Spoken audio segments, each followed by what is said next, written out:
जी अस्सलाम वालेकुम। आज का हमारा टॉपिक है introduction to genetics, chromosomes and gene. और आज के लेक्चर में हमने बुनियादी तौर पे कुछ इंपॉर्टेंट टर्म्स को डिस्कस करना है।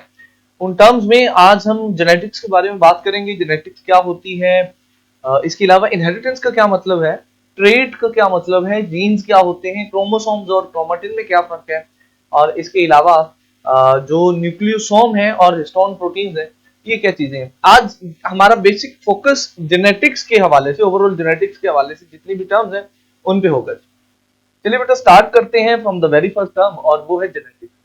देखिए हमने आपने 9th क्लास में बायो की बहुत सारी ब्रांचेस पढ़ी होंगी, उन्हीं ब्रांचेस में से ना एक ही ब्रांच है जेनेटिक्स। और हम इसको डिफाइन करते हैं, हम कहते हैं भाई कि ये वो ब्रांच है जिसमें हम स्टडी करते हैं इनहेरिटेंस को। ऐसी ब्रांच जिसमें हम इनहेरिटेंस को स्टडी करते हैं उसको हम, मेरा बच्चा, जेनेटिक्स कहते हैं। तो अब आप सोच रहे होंगे कि ये इनहेरिटेंस क्या भला है, इसको भी डिफाइन करना जरूरी है, ये भी एक टेक्निकल टर्म है डेफिनेटली।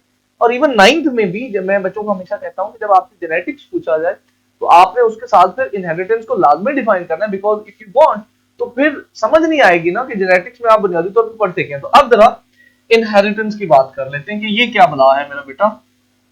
सो जो इनहेरिटेंस है ना जी, this is basically the transmission of characters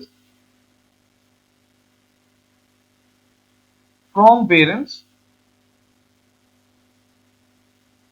to offspring। देखिए बहुत सारी कैरेक्टर्स, बहुत सारी आदत ऐसी होती हैं माँ बाप की जो बच्चों में ट्रांसफर हो जाती है। आपने अक्सर नोट किया होगा, आप में से बहुत सारे बच्चों का कद, बहुत सारे बच्चों की शक्ल, बहुत सारे बच्चों का एटीट्यूड, बिहेवियर, आदतें आपके अम्मा या आपके अम्मा अब्बा से मिलती होंगी। अब ये जो कैरेक्टर्स का ट्रांसफर है इसको हम बायोलॉजी में इनहेरिटेंस कहते हैं, और इनहेरिटेंस की स्टडी को मेरा बच्चा जेनेटिक्स कहते हैं। इसी के साथ साथ हम एक और टर्म डिस्कस किए लेते हैं, और वो टर्म है ट्रेड्स की। भाई देखिए हमारे अंदर कुछ कैरेक्टर ऐसे होते हैं जो ट्रांसफरेबल होते हैं, यानी वो हमसे हमारी औलाद में ट्रांसफर हो सकते हैं या अगली जनरेशन में जा सकते हैं, और कुछ कैरेक्टर ऐसे होते हैं जो अगली जनरेशन में ट्रांसफर नहीं हो सकते। तो वो कैरेक्टर्स जो ट्रांसफर हो सकते हैं मेरा बच्चा, उनको तो हम स्टडी करते हैं इनहेरिटेंस में। वो कैरेक्टर्स जो ट्रांसफर नहीं हो सकते उनको हम इनहेरिटेंस में स्टडी नहीं करते। फॉर एग्जांपल, अगर एक बंदा गरीब है तो ये उसका जो है, कह लीजिए ना कि उसकी ओवरऑल पर्सनैलिटी का कैरेक्टर हो गया ना कि वो गरीब है, या वो फलां गांव में या वो फलां शहर में पैदा हुआ है। तो दिस इज समथिंग जो कि उसकी अगली जनरेशन में लाजमी नहीं है कि ट्रांसफर हो। बट कुछ करेक्टर ऐसे होते हैं जो ट्रांसफरेबल होते हैं। फॉर एग्जांपल हाइट है, जैसे जो पेरेंट्स जिनकी हाइट ज्यादा होती है, यूजुअली उनके जो बच्चे होते हैं उनकी भी हाइट ज्यादा होती है। जो ज़हीन पेरेंट्स होते हैं उनके बच्चे भी ज़हीन होते हैं। जहानत भी एक ट्रांसफरेबल करेक्टर। तो ये जो ट्रांसफरेबल करेक्टर होते हैं, ऐसे करेक्टर जो एक जनरेशन से दूसरी जनरेशन में ट्रांसफर हो जाए, उनको हम ट्रेड्स बोलते हैं। तो जो ट्रेड्स की हम डेफिनेशन करते हैं वो है मेरा बच्चा कि traits are basically the inheritable characters. ऐसे कैरेक्टर्स, ऐसी खसूसियात जो एक नस्ल से दूसरी नस्ल में ट्रांसफर हो सकती हैं बेटा, उनको हम ट्रेड्स कहते हैं। और यही ट्रेड्स बेसिकली हम जेनेटिक्स में पढ़ते हैं। For example eye colour, hair colour, ये ट्रेड्स हैं। आपका जो है हाइट, जैसे मैंने आपको बताया, ये ट्रेड है। इसी तरह आपकी इंटेलिजेंस जो है वो एक ट्रेट है। हेयर टेक्सचर जो है ये भी एक ट्रेट है। तो ये सारी की सारी चीजें एक जनरेशन से दूसरी जनरेशन में ट्रांसफर होती हैं, और इन्हीं की ओवरऑल स्टडी को हम जेनेटिक्स बोलते हैं। अब जेनेटिक्स में थोड़ा डीप डाउन चलते हैं और चंद एक और टर्म्स को डिस्कस करने की कोशिश करते हैं। देखिए अब हमारी बॉडी के अंदर कुछ ना कुछ तो मैकेनिज्म ऐसा होगा ना जो इन कैरेक्टर्स को कंट्रोल करता है। फॉर एग्जांपल, हमारा आई कलर कैसा होगा, कोई ना कोई चीज तो होगी जो इनको डिटरमिन करती है। हमारा हेयर कलर, हमारा हेयर टेक्सचर, हमारा इंटेलिजेंस का लेवल, हमारी आवाज की पिच, हमारा जो है क्या कहते हैं, हमारी हाइट, ये सारी की सारी कुछ ना कुछ तो ऐसा होगा ना हमारी बॉडी में जो इसको मैनेज करता होगा। तो इसके लिए हम एक टर्म यूज करते हैं मेरा बच्चा, and that term is gene. हम कहते हैं भाई ये जो ट्रेड्स हैं they are controlled by gene. हर एक ट्रेड जो होता है ना उसको कंट्रोल करने के लिए सेल्स के अंदर जीन होते हैं। मैंने बॉडी नहीं कहा, मैंने सेल्स कहा। हम सेलुलर लेवल पे चले गए। हर एक ट्रेड को कंट्रोल करने के लिए ना जीन होते हैं। अब आपके ध्यान में ये आ रहा होगा कि सर जीन्स क्या है, इनको भी डिफाइन कर दें। तो आइए जरा इसकी भी बात कर लेते हैं। मेरा बच्चा जीन्स जो है ना, इनको हम डिफाइन करते हैं that they are the portions of DNA. ये बुनियादी तौर पे डीएनए के पोर्शंस होते हैं दैट कंटेन स्पेसिफिक इंफॉर्मेशन, जिनके पास कोई खास, कोई अहम मुद्दे पे मालूमात होती।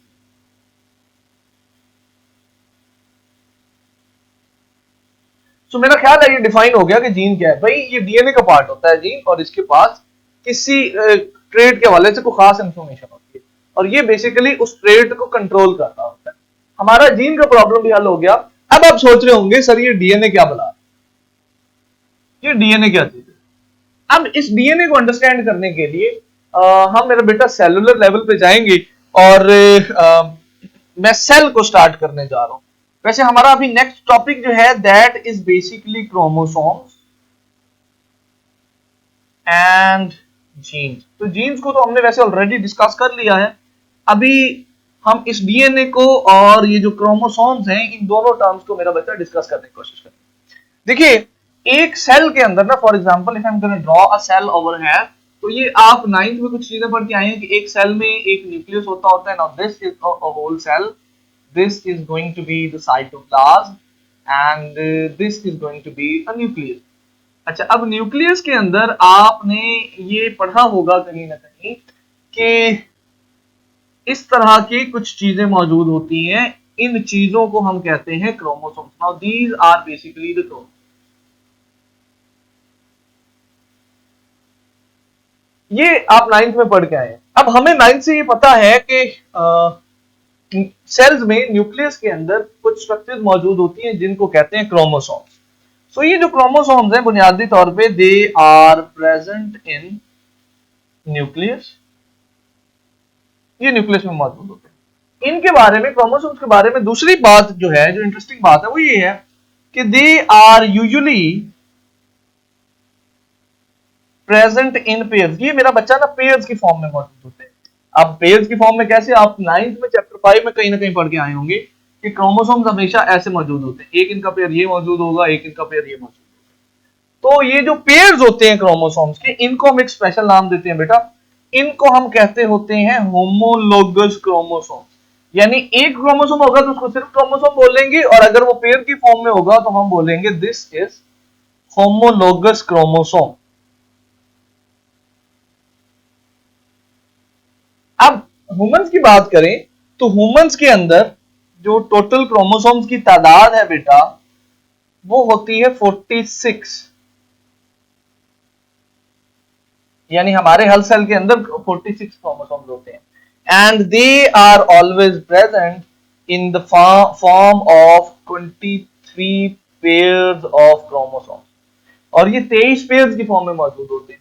यानी टोटल 46 है और वो 23 पेयर्स की फॉर्म में है, तो 46 हो गए। So this is how these chromosomes are present in every cell of our body.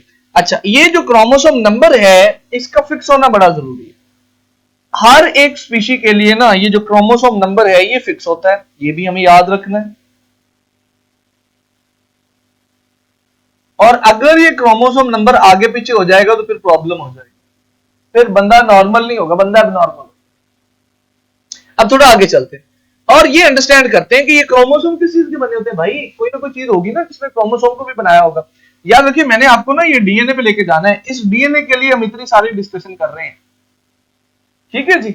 चले, तो ये जो क्रोमोसोम्स हैं हम ये कहते हैं कि ये भाई क्रोमोसोम्स जो है ना, they are made up of chromatin.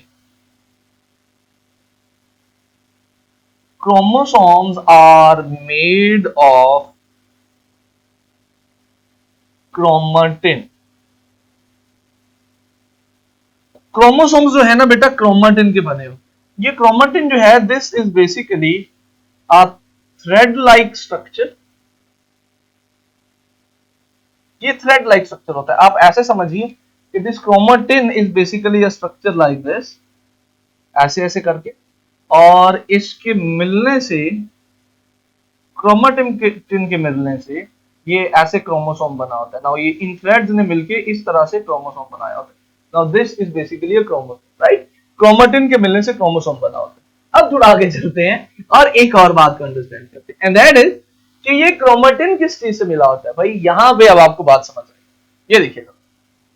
Now this is our chromatin material जो क्रोमोसोम्स को बनाता है। ये बेटा बुनियादी तौर पे दो चीजों से बना होता है। ये क्रोमेटिन जो है ये बुनियादी तौर पे दो चीजों से मिलकर बना होता है, और उन दो चीजों को कहते हैं मेरा बेटा डीएनए और हिस्टोन प्रोटीन। डीएनए और हिस्टोन प्रोटीन ने क्रोमेटिन बनाया होता है। अब एक हम बात करके फिर हम वापस आएंगे। देखिए ये डीएनए है जिसके पास बुनियादी तौर पे इंफॉर्मेशन होती है आपके इंटरेस्ट को कंट्रोल करने। फर्ज कीजिए now this is your DNA, फर्ज कीजिए ये डीएनए ऐसे डबल स्ट्रैंडेड होता है। Now this is your DNA, तो इसका एक, ध्यान से देखिएगा, इसका एक पार्ट ये जीन है, दूसरा इसका पार्ट ये वाला, ये एक और जीन होगा, यहां से लेके ये वाला पार्ट एक और जीन होगा, यहां से लेके ये वाला पार्ट एक और जीन होगा। This is gene 1, this is gene 2, this is gene 3, this is gene 4। हर एक जीन के पास ना एक खास इंफॉर्मेशन होगी, एक खास करेक्टर से मुताबिक।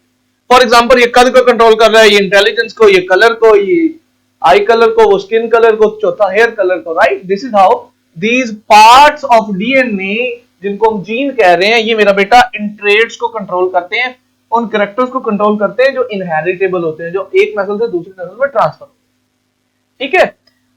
और इन्हीं इनहेरिटेंस की स्टडी को फिर हम जेनेटिक्स कहते हैं। तो एक तो ये आप ऐसे सीक्वेंस बना लीजिए। अब आ जाइए यहां पर, इनको भी हमने थोड़ा सा आगे पढ़ना है। ये जो हिस्टोन प्रोटीन होती है बेटा, ये इस किस्म की होती है, सर्कुलर होती है, और ये जो डीएनए होता है ये कुछ इस किस्म का होता है।